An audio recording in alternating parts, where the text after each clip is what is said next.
Hello friends, welcome back to my channel Orignam's Miscellany. This is Orignam Shamadda. Hope you are all well. As you all know, I have already started a series called Rhetoric. This is the sixth video in the series.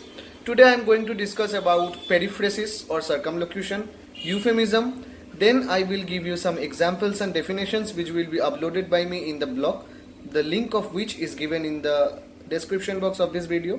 Please go and check it, and I will also discuss the differences among innuendo, irony and euphemism.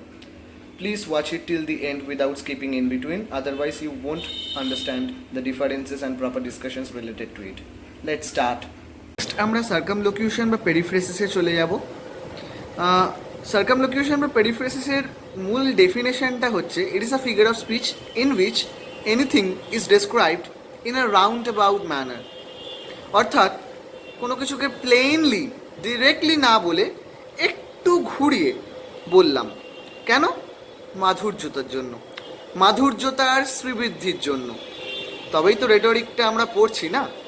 তো round about ওয়েতে বা ঘুরিয়ে পেঁচিয়ে কী করে ডেসক্রিপশানটা দেওয়া হচ্ছে তা আমি উদাহরণ দিয়ে তোমাদের বোঝাচ্ছি।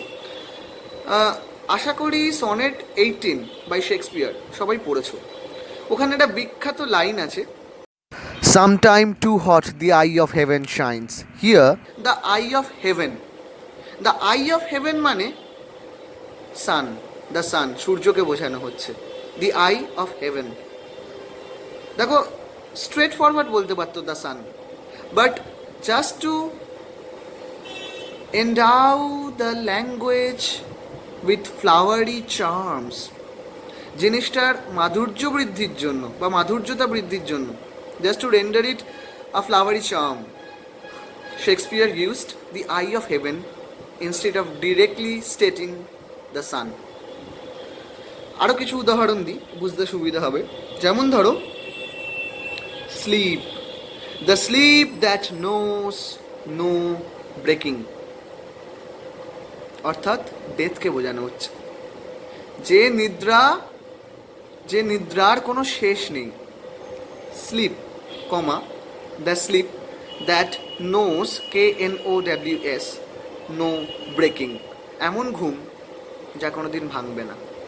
কাকে বোঝানো হচ্ছে? অবভিয়াসলি মৃত্যুকে, ডেথকে।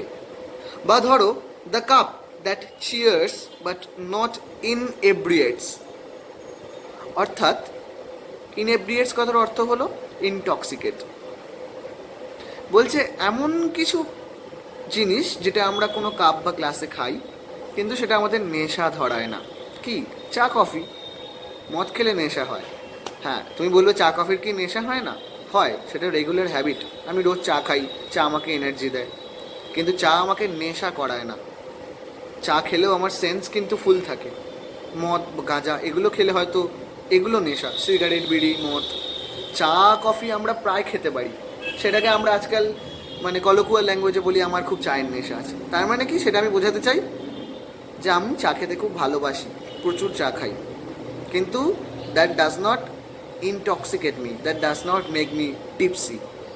But wine, drugs make me tipsy or addicts me badly, thereby making me intoxicated. আচ্ছা, তোমাদের নেক্সট যেটা আমি যাব সেটা হচ্ছে ইউফেমিজম।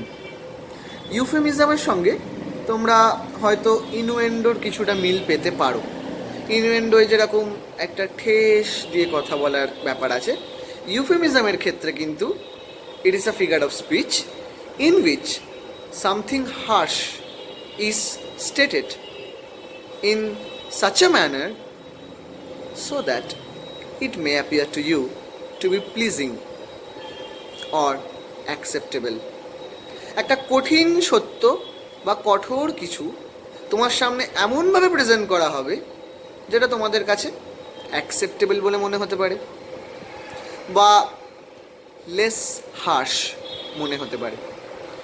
কামালা দাসের অ্যান ইন্ট্রোডাকশন কবিতাটা যখন তোমরা পড়বে দেখবে ওখানে প্রচুর ইউফেমিজমের ব্যবহার আছে। আমি তোমাদের একটা দুটো ইউফেমিজমের সহজ এক্সাম্পল দিচ্ছি যাতে তোমরা খুব ক্লিয়ারলি আইডিয়াটা বিল্ড আপ করতে পারো। হি পেরিশড অন দ্য স্ক্যাফোল্ড, এই কথাটার একদম স্ট্রেট ফরওয়ার্ড মানে হচ্ছে হি ওয়াজ হ্যাংড। ওকে ফাঁসি কাটে ঝুলিয়ে দেওয়া হয়েছে। সেটা না বলে ওরা বলছে হি পেরিশড অন দ্য স্ক্যাফোল্ড, অর্থাৎ ফাঁসি কাঠে ও নিঃশেষিত হলো। এবার তুমি বলতে পারো যে এটাও তো sir round about way of description, তাহলে এটাকে আমরা পেরিফ্রেসিস বলবো না কেন? দেখো, পেরিফ্রেসিসের সঙ্গে বা সার্কামলোকিউশনের সঙ্গে কিন্তু ইউফেমিজমের এখানেই তফাৎ। পেরিফ্রেসিসে মূল অবজেক্টিভ বা পারপাস হচ্ছে to describe something in a roundabout way, to increase the charm of rhetorics and to emphasise on something.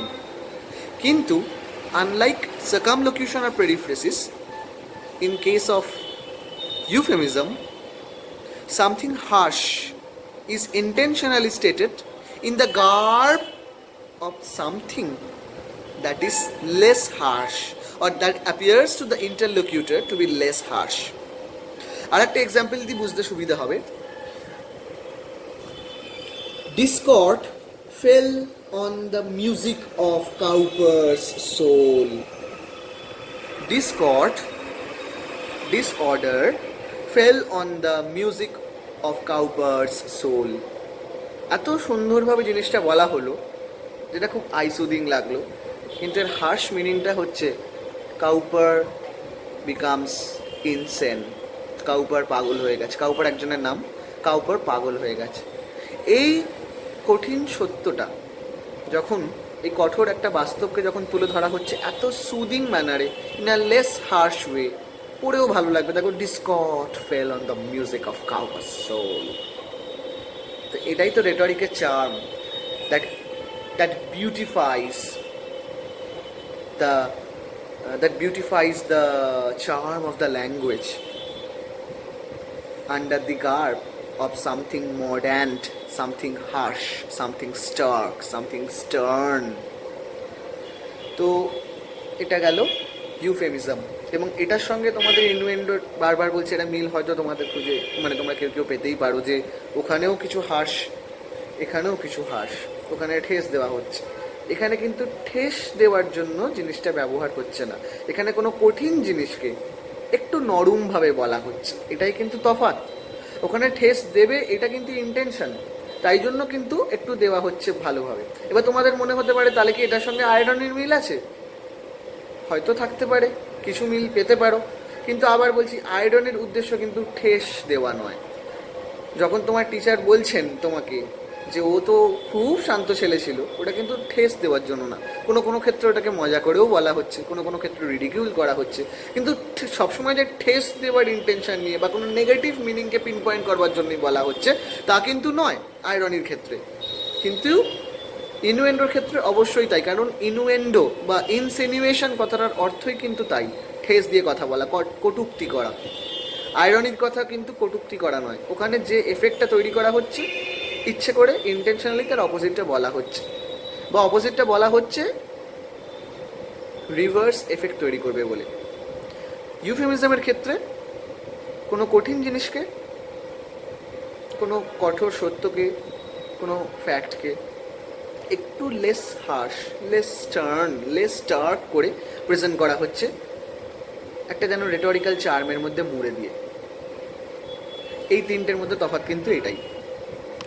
শেষে বলবো, please please please like, share, comment and subscribe to my channel Arindam's miscellany, and help my YouTube channel grow more and more so that it may help you more than enough. So please also visit to my blog, the link of which is given in the description box of this video. Thank you for watching the video.